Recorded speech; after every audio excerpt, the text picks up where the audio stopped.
હજી છે નો એવું નથી હવે એવા રાજપૂત નથી ને હવે એવા ચાર બધું હોય વંડી ઉપર બેઠો બેઠો હોલો બોલતો તો કે હોલા હવે કોઈ ક્ષત્રિયો શૂરવીરો છે પૂરું થઈ ગયું સતી નારીઓ છે પૂરું થઈ ગયું કોઈ એવા હાસુ કહેવા વાળા કવિઓ છે પૂરું થઈ ગયું તો હોલો કે કો કો કો કો કો કો પછી કવિએ દોહો કીધો ન હોય તો નભે નહીં આ પૃથ્વી પાવરરા આમાં કોકો કાનાણા એવો હોલો ભાખે હમીરિયા અહીં તો ન હોય તો નભે નહીં પૃથ્વી પાવરરા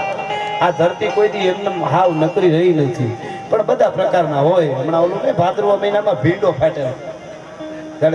ભીંડો અડીખમ વડલાની હેઠું ગયો અડબાવ ભીંડો અને અડધા વાહડા જેવો થયો ને વડલાને કે હટી જા નકર નકામી થાય વડલો કે મામે પેઢીઓથી આ વડવાયું નાખીને બેઠા છે અને ભીંડા તું અમને એમ કે હટી જા નકર તને મારી ખબર નથી મારો પાવર આમ જો રોજ એક વેત વધુ છું ભીંડા વધતા વાર ન લાગે ભીંડાઓ હા પણ હા વાત તમારી સમજણ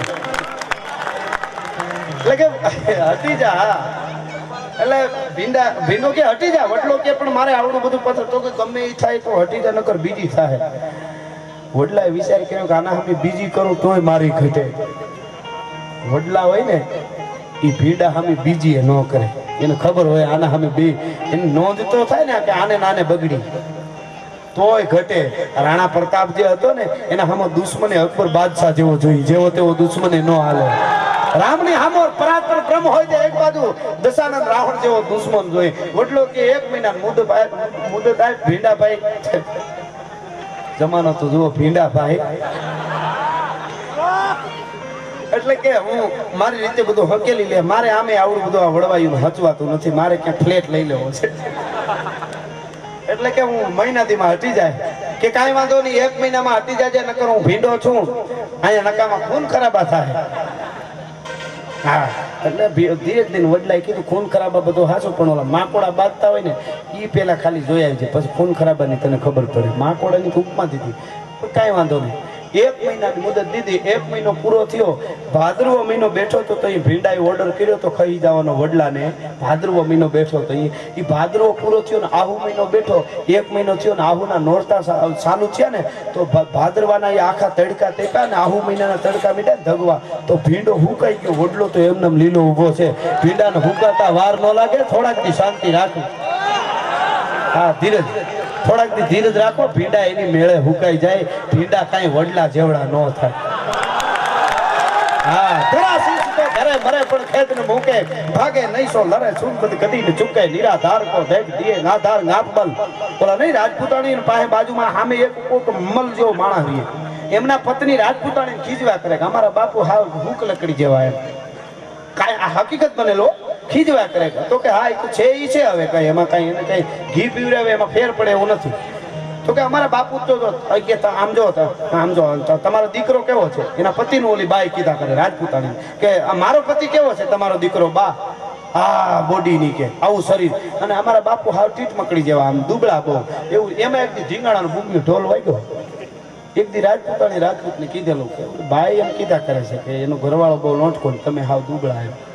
એ રાજપૂતને મગજમાં આવ્યું ને હાથમાં હાંગડી એક હાથમાં ને એક હાથમાં તરવાર લઈ યુદ્ધમાં જવા નીકળ્યો ડૂબ્યો ઢોલ વાગ્યો બરાબર જાપામાં ઓલો જંગલ પાણી જઈને હાલ્યો આવ્યો ઓલી બાઈનો પતિ લોટકો એ હાલ્યો આવે ને રાજપૂતને યાદ આવી ગયું હાથમાં હાંગડી હતી ને તરવાર હેઠી મૂકી હાંગડીને આમ કરીને આમ ગળામાં ખાલી આમ આંટી મારી હાથમાં તરવાર લઈને યુદ્ધમાં વયો ગયો રાજપૂત ઓલો ઘરે આવીને મથે હાંગ નીકળે ને ગળામાં આંટી મારી દીધી હાંગડી અને પછી રાડે રાડે કાળા બે માણસ અહીંયા આવ્યા યુદ્ધમાંથી બાપુ વહી આવ્યા પછી બે માણસ આવ્યા એ કે આ હાંગડી ખોલી દો હવે તો આમાં શું કરું તો કે ના આલો રાજપૂતાણી કીધું તારો પતિ બહુ લોટકો છે કે ખોલી લે એ કે ઈ એક નહીં બીજા 7-8 ને બોલ્યા તો આ ખુલતું નથી હાંગડી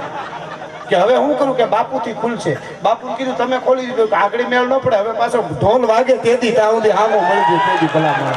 હા એ તો ઢોલ વાગે તેથી અને એટલા માટે કવિ દાદ જવાને કેવું પડે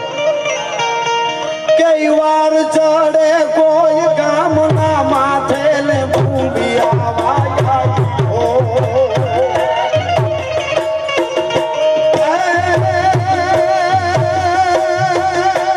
વાર ચડે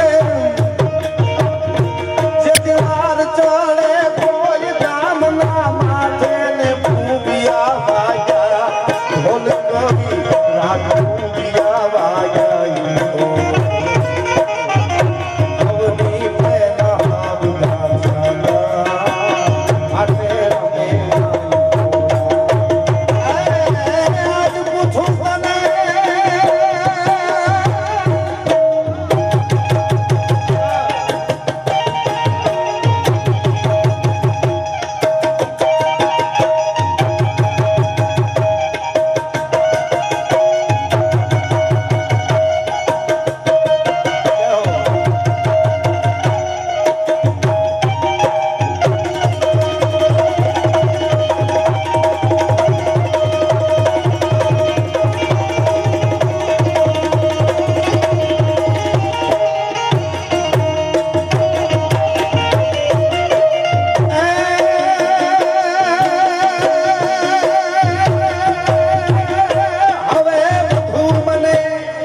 વિશ્રામ રે કવિ કરવા દે વિશ્રામ